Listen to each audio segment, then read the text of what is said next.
Welcome to week 2 of our FosterRevolution blog. Over the past week, I have spent a lot of time on the phone reaching out to elected officials after our community was faced with an up-close and ugly look at the foster care system. You may remember the 2 young men that escaped a facility and now they're charged with a heinous crime.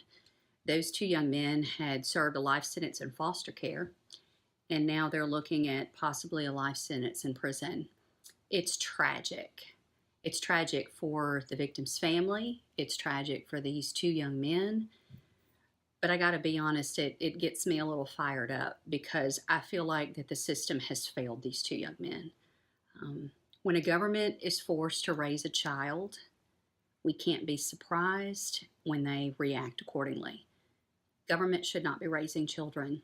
We should be raising our children. We should have intervened at a young age so these 2 young men never had a chance to grow up in foster care.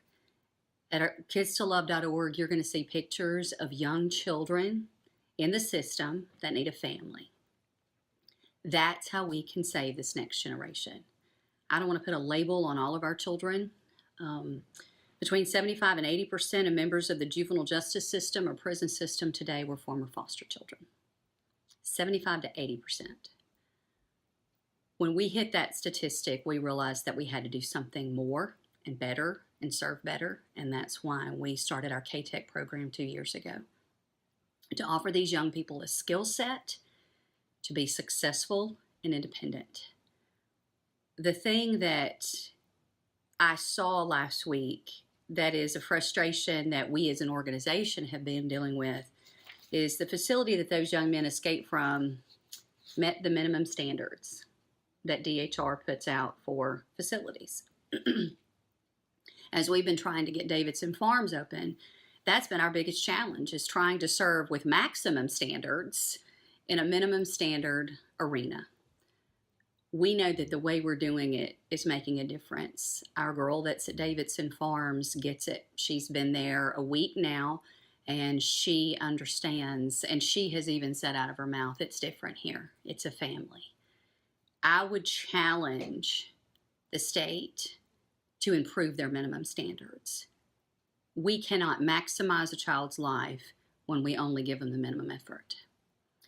So Thursday, I have a chance to go down and speak to the federal government. They're coming in and doing interviews with state DHR about the ILP program, which is the Independent Living Program, which is the older teens that we're talking about right now serving.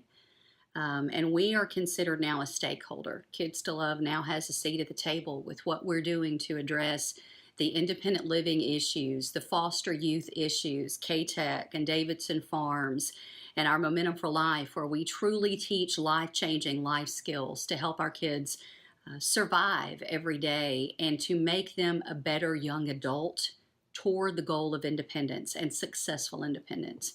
So Thursday, we have a chance to sit in front of federal investigators and talk about our experience with DHR.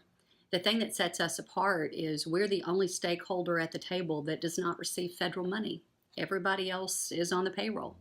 And so it's going to be really interesting that we now have a seat at the table because we've earned it, but we also have a seat at the table with a completely unbiased approach because we truly are serving children the right way for the right reasons. And we know that that's a foster revolution.